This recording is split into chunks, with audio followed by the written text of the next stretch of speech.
Bienvenidos a Culto a la Noche. Hermanos, estamos de regreso con una nueva entrega de historias del culto. Las historias de hoy son muy interesantes, así que quédense hasta el final. Recuerden que si quieren compartir su historia, pueden enviarla al correo o los contactos que están abajo y en la caja de información. Antes de empezar, no olviden dejar un like y suscribirse si aún no lo han hecho. Y dicho esto, no demos más vueltas, pónganse cómodos y vayamos con las historias.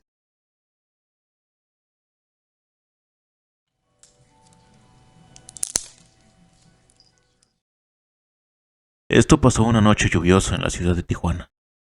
Yo estaba allá porque, como miles de personas, quería ingresar de manera ilegal a Estados Unidos, o como se dice comúnmente, de mojado. Ya había ingresado varias veces al país vecino sin mayores problemas, y de diferentes maneras anteriormente. Pero esa vez tuve la mala suerte de que la migra me agarrara y me encerrara por unos días. Me quitaron mis pertenencias, como mi camisa, mis agujetas, gorra y el poco dinero que traía. Solo me dejaron en camiseta, pantalón y mis zapatos rotos pero sin agujetas. Así me regresaron de nuevo a mi país, México. Tijuana era un lugar donde yo no conocía a nadie, y esa precisa noche estaba lloviendo. Yo, sin tener dinero y con mucho frío, decidí irme a la central de autobuses donde podría al menos estar un poco más seguro y refugiarme de la lluvia, mientras buscaba la manera de comunicarme con mi familia, para que me mandaran dinero para regresarme a mi rancho, Las Tortugas, Michoacán. Pasaba la noche y yo permanecía sentado en el suelo abrazando mis rodillas para mantener un poco el calor de mi cuerpo, pensando o más bien agarrando valor para pedir limosna, para poder juntar algunos pesos, para hacer una llamada o ver si alguien me podría prestar algún teléfono para marcar, pero lo pensé mucho porque por mi apariencia de vagabundo tal vez nadie querría ayudarme por desconfianza. Entonces, cuando me decidí a ir a pedir dinero o algún teléfono, se me acercó una señora diciéndome: Disculpa, veo que tienes mucho frío. Yo traigo 2 chamarras. ¿Quieres que te regale una? Porque puede darte hasta hipotermia. Yo quedé muy sorprendido con ella, pero no por su generosidad, sino por el extraño y enorme parecido que tenía aquella señora a mi media hermana Susana, que había fallecido cuando yo tenía 12 años. Yo solo atiné a decirle titubeando: Sí, sí, muchas gracias. Está haciendo mucho frío hoy. Aún estaba anonadado porque hasta la voz la tenía idéntica a mi hermana. Y es que yo era muy apegado a ella y ella a mí. Era casi como mi madre porque me cuidaba y me procuraba mucho, ya que ella era mayor por 8 años o 10. Así que me levanté temblando de frío y ella comenzó a quitarse una chamarra gruesa que traía encima para posteriormente retirarse un suéter para luego dármelo a mí para cubrirme un poco del frío. Al momento de agarrar el suéter, rocé un poco su mano con la mía y me pareció que estaba aún más fría que yo. No le di mucha importancia y justo cuando le iba a agradecer, ella sacó de entre su bolsa $50 y me los dio.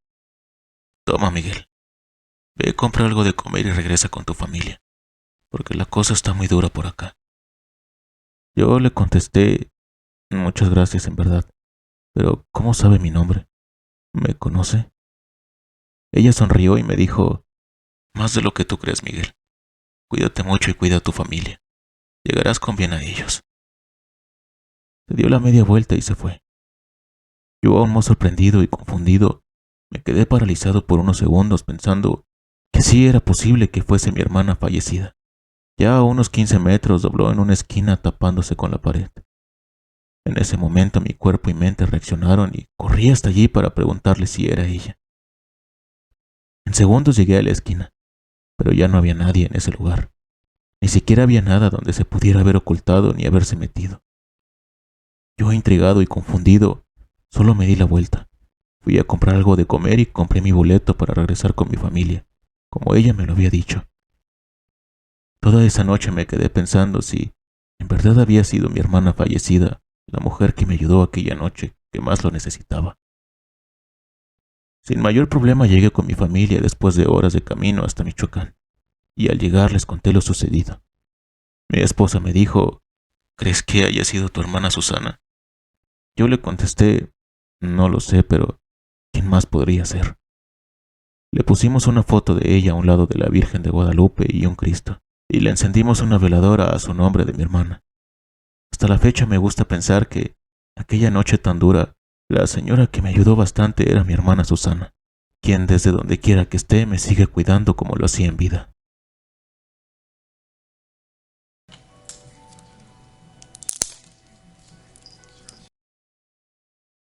Esta es la historia de Norma. Nosotros somos de San Pedro, pero hace 22 años nos vivimos a vivir a Saltillo. Pero para el 2017 le avisaron a mi mamá que mi abuelo estaba internado. Lo habían encontrado desmayado en su parcela y tenía una picadura en un brazo que hacía que su piel se estuviera carcomiendo. Entonces mi mamá fue al rancho para cuidar a mi abuelo, que estaba internado, y en la misma habitación del hospital se encontraba internada Norma, una señora de unos 38 años. Ella tenía cáncer. Dice mi mamá que ya siendo viernes, como a las 7 de la tarde, llegó una muchacha a visitar a Norma. La había mandado a un familiar de ella. Era una curandera que en la misma habitación del hospital echó unos sumerios y empezó a hacer unos rezos en un idioma que no se entendía. Mi mamá allí le estaba ayudando a la señora, que cuando terminó le dijo a Norma que a ella le habían hecho brujería. Una tía política que no la quería porque cuando murió el esposo de esa tía, que era tío de Norma, le había dejado unas parcelas y otras cosas, y que el mal se lo había hecho un día que fue a visitarla. Se lo dio en una comida. Norma, en su agonía por su enfermedad, maldecía a esa tía. Dicho esto, la curandera le dio un brebaje a tomar a Norma, el cual la hizo vomitar. Pero lo más extraño, dice mi mamá, que Norma vomitó un cañajote. Para los que no sepan qué es un cañajote, es el tallo de una de las plantas de maíz, pero este estaba muy seco. Cuando terminó de vomitar Norma, la curandera le dijo que le daría un último brebaje, que tenía que poner mucho de su parte para tomarlo, que cuando sintiera ganas de vomitar, tenía que sobar su estómago al mismo tiempo. Pero Norma ya no quiso cooperar para sanarse. De pronto empezó a maldecir y decir muchas groserías. No quiso tomar el brebaje que le daba la curandera. Una hermana de Norma que se encontraba también ahí, muy asustada, decía: «Esa no es Norma. Mi hermana no es así». Ante la negativa de Norma para tomar lo que la curandera le daba, ya no pudieron hacer nada, y Norma murió ese mismo día a las 11 de la noche. Cuando Norma murió, dice mi mamá que se sentía una tristeza en el ambiente, y empezó a llover. Todo era tan triste. Cuando sacaron el cuerpo de Norma de la habitación, cuenta mi mamá que de rato llegó una mujer muy delgada y muy bien vestida, de pelo muy largo. Entró a la habitación sin decir nada a donde había estado Norma, y como que buscaba algo, porque hasta levantó el colchón de la camilla, pero así como entró salió. Cuando se fue esta mujer, mi mamá le dijo a mi tía, que se encontraba en ese momento acompañándola para cuidar de mi abuelo, que qué andaría buscando la señora que entró. A lo que mi tía extrañada le dijo que de qué mujer hablaba si ella no había visto a nadie. Pero dice mi mamá que ella vio como desesperada buscaba algo, o tal vez a alguien, o sea, a Norma. Yo pienso que tal vez era la muerte. Mi mamá varias veces nos ha platicado que la ha visto, y cuando eso pasa, ella trata de hacer que no vio nada y no prestar atención por miedo. Bueno, culto, espero y puedan entender lo que les cuento, y les guste. Esto que nos contó mi mamá es algo muy real.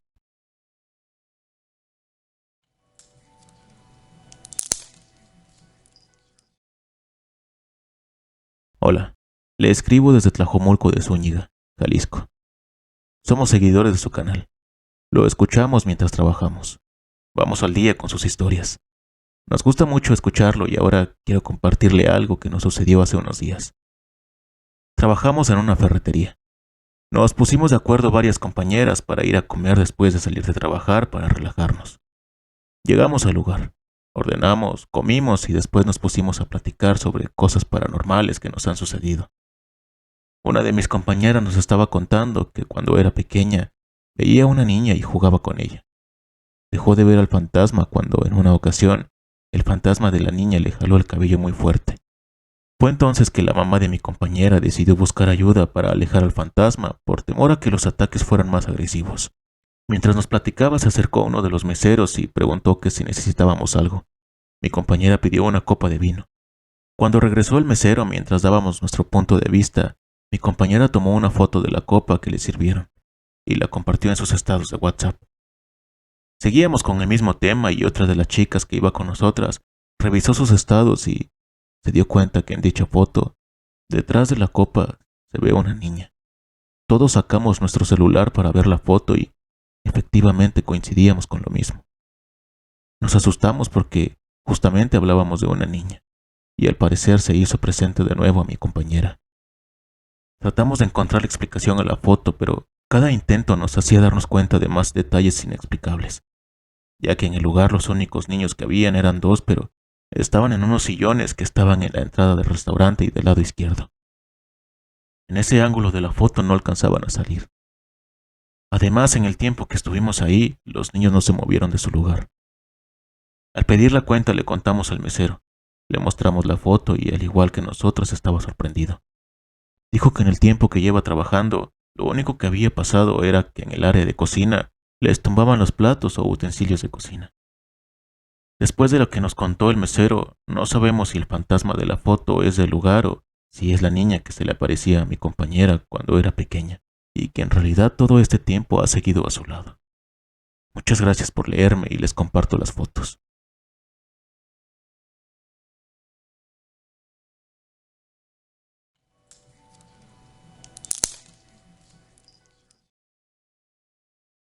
Hola, me llamo John.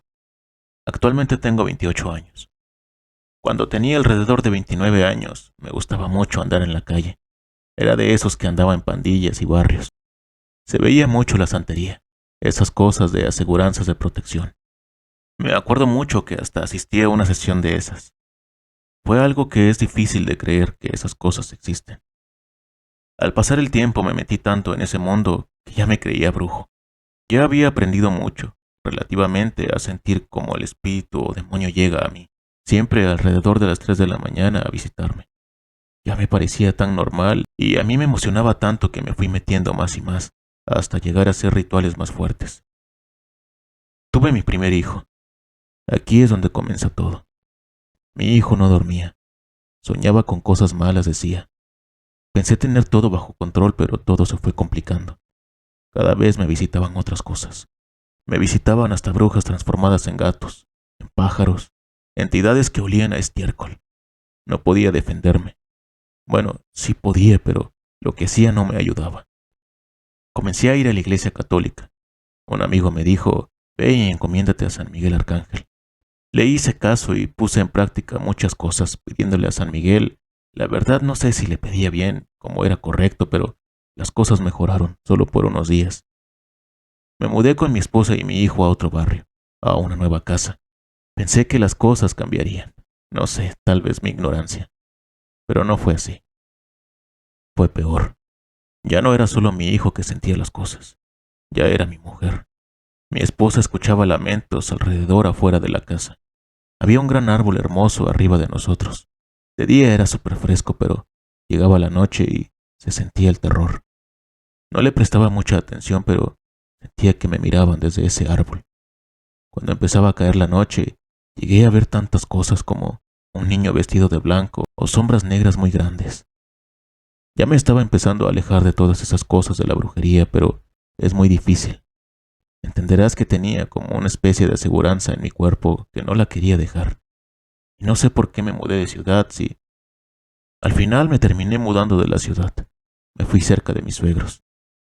Saben, llegué hasta pensar que todo el mundo me estaba haciendo brujería. Me pasaban tantas cosas.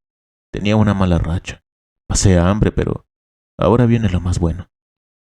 Cuando empecé a vivir en esta ciudad, viví cerca siempre a una zona roja, una zona de mucha vegetación alrededor. Una noche me quedé solo y mi esposa y mi hijo estaban donde mis suegros. Comenzó a llover bastante fuerte alrededor de las 12 de la noche. Estaba quedándome casi dormido cuando sentí que los juguetes de mi hijo comenzaron a moverse. Tenía un triciclo. Se empezó a mover solo como si alguien lo estuviera manejando.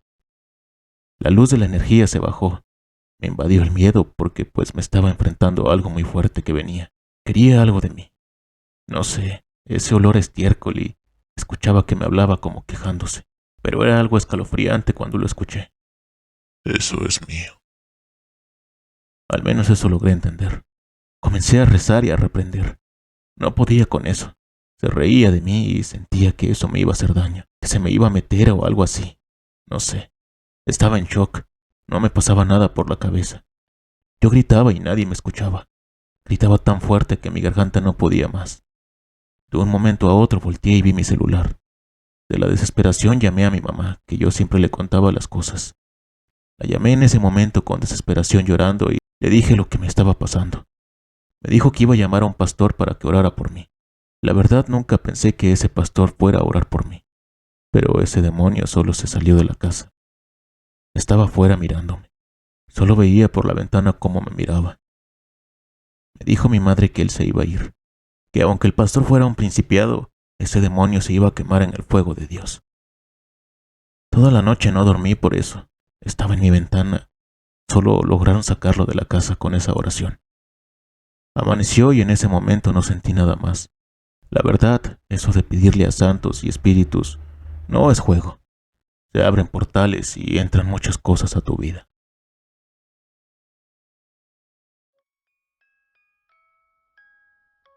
Hermanos, ¿qué les parecieron estas historias? Gracias a quienes las compartieron y a ustedes por llegar hasta aquí. Díganme ustedes en los comentarios si han tenido o escuchado experiencias similares, y si es así, no duden en compartirlas en el correo. Quiero mandarle un saludo a Viridiana Ramírez y Alejandra Jiménez, quienes nos mandaron la historia de Tlajomulco de Zúñiga, que la próxima semana, si todo sale bien, andaré por allá. Antes de irnos, no olviden dejar un like y suscribirse si aún no lo han hecho. Y bueno, hermanos, por hoy ha sido todo. Nos vemos la próxima y recuerden, ya pueden descansar en paz.